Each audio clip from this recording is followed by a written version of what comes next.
Hello everybody, I'm Gwen Campbell-Mindes. Welcome to Gwen's Bookish Ramblings, and today we are doing an R.J. Blain book because I happened to pull it out of the library and punch through it really fast, and I liked it, so here we are because here we are.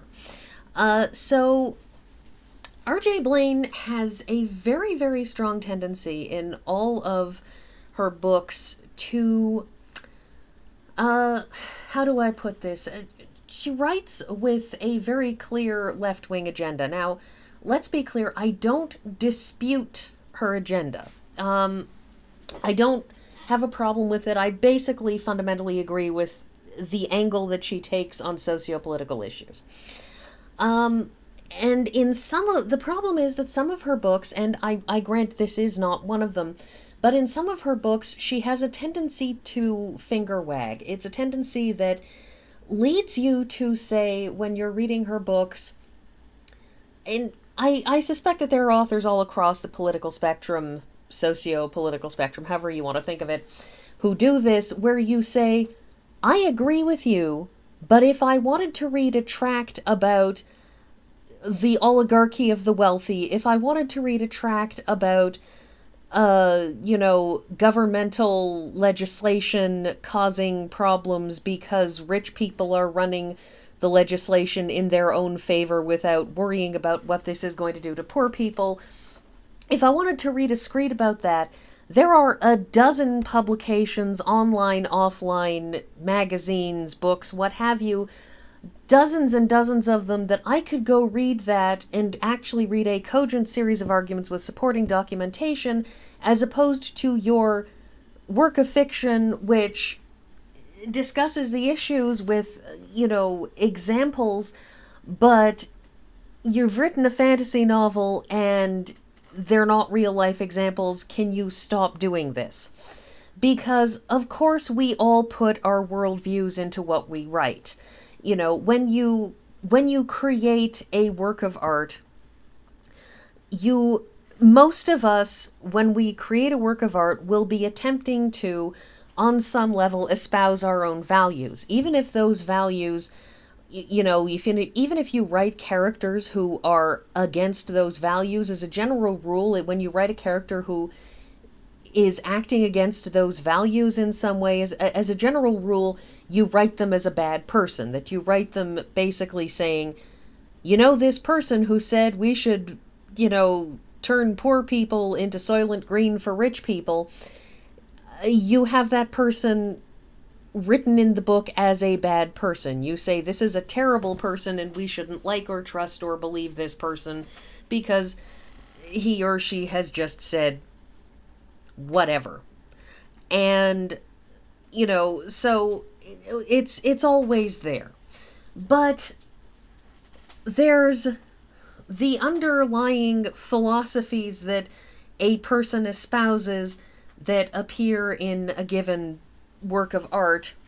And then there's the works that have a clear agenda to say, I am attempting to outline my issues with the system, I'm attempting to make my arguments, but I'm using this work of fiction to do it. This is, in some ways, a work of metacriticism, where instead of writing a critical article, I am writing a work of fiction to act as my critique by showing concrete examples of the things that I'm critiquing in this work of fiction to sort of bring the issues to the surface in a way that makes them more real than a list of statistics.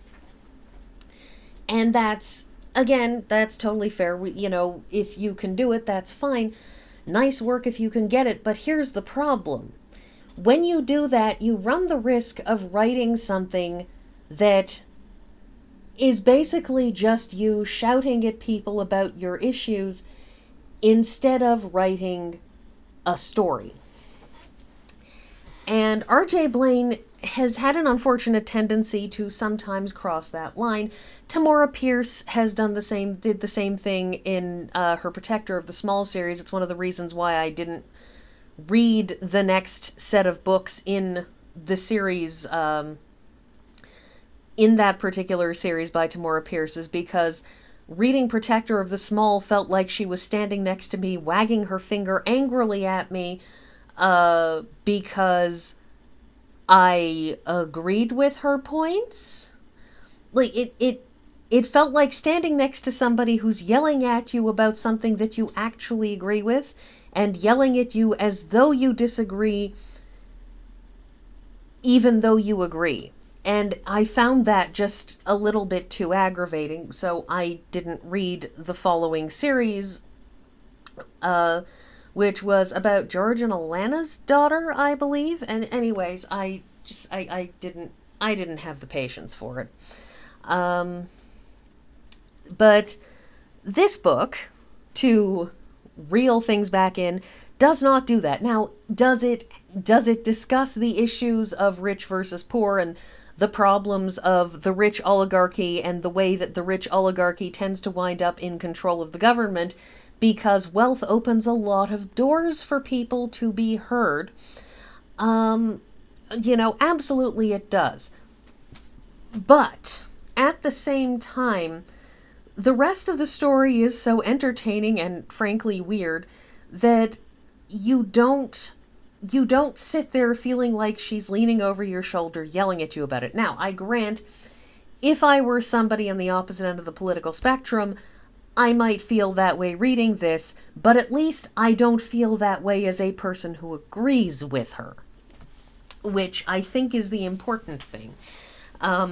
'Cause let's be frank, if you disagree with somebody, anything they say in support of their side is going to feel like them exasperatingly going on and on and on at you. But you shouldn't, when they're preaching to the choir, you should not feel if you are part of that choir like they're yelling at you. And this one, it doesn't feel like she's yelling at me. So, I already like that. So, what's this one about? This is actually set in a universe that it's a concept of reality, a world building base that she seems to return to again and again in all of her books, that it's not the same world in this series, in the Librarian series, in her more or less continuous series that is the rom-com with a body count series. That the one thing that these all seem to have in common is this concept of a world where everything followed the same social, cultural, legalistic evolution that our world did up until the mid-1800s, late 1800s, give or take, when all of a sudden magic became real. It was like it just kind of went boom and burst onto the scene. And nobody quite knew what to do with it, but it wreaked havoc with the already existing world because we had this world that was functioning around a complete lack of magic, and suddenly you had magic. And as an example, in the world building for this one, she has this idea of these magical borderlines. And when you cross that borderline, it causes serious physical issues, but it also means that you have these regions where magic works in a particular way, and people within that region have particular kinds of magics. And when you cross into another zone, the magic changes and works differently in that new zone. And in the United States, where this is set, you're known as a 4-quadrant magician if you are able to function in some way magically in the 4 quadrants of the US, that there's major borders in, east, west, south, southwest, however it's divvied up. Roughly, it's sort of quartered the US in a rough sort of way. But the big thing is that if you are able to do some kind of magic in all 4 quadrants, you're, considered a 4-quadrant master magician person thingy. Anyways, our protagonist, who is the chick with the fox ears and tail on the cover, is a fox shapeshifter who conceals the fact that she is a full shapeshifter and only lets people see that she is a hybrid as a survival tactic, because of course when you're running away and hiding from people, being able to turn into a fox allows you to, go hide in holes and squeeze through small things and, not be seen, but if anyone finds out that you are a fox, well, then they can, first of all, predict that you're going to be changing into a small creature to escape, and second, they know to look for a fox. So she leaves everybody with the impression that she can't do that because, frankly, she likes having that escape valve.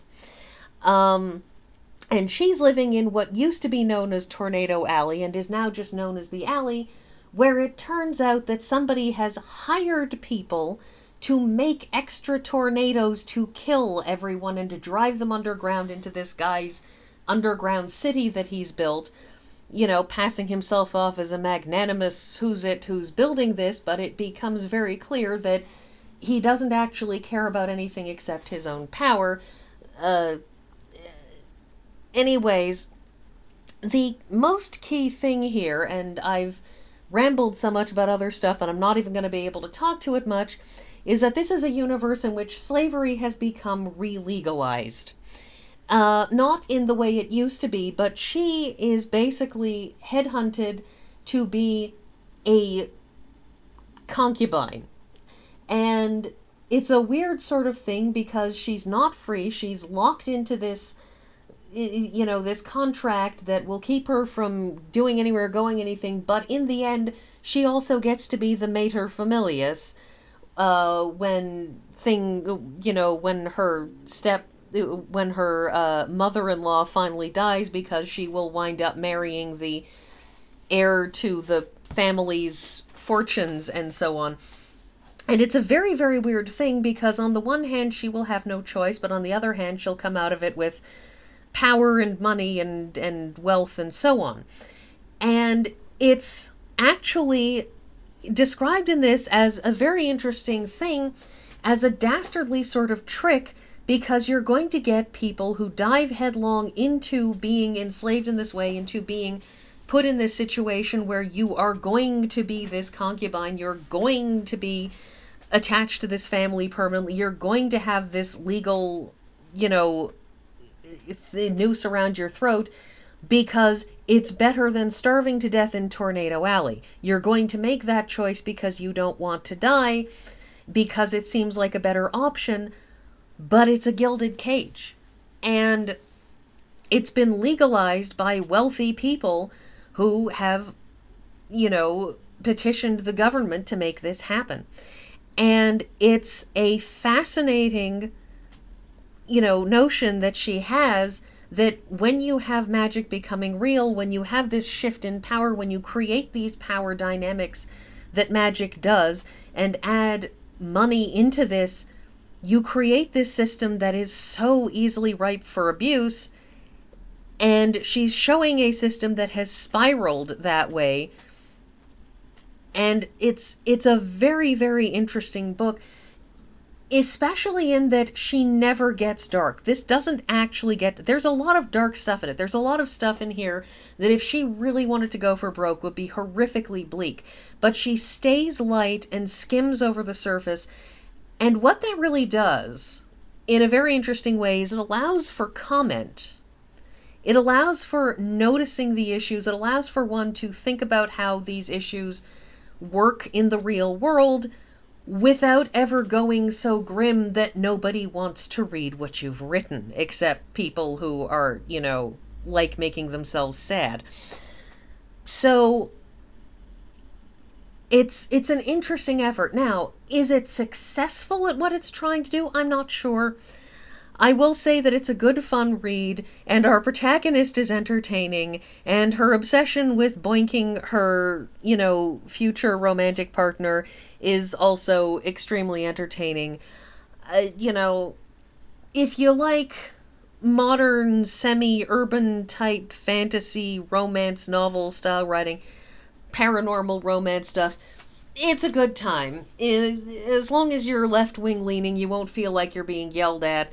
I don't know how somebody right-wing leaning would feel about this, but, hopefully they would at least find it entertaining. Anyways, I think that's all I'm gonna say. There's a sequel. I'm reading it. I'll probably do that next week, so I'll see you all next week.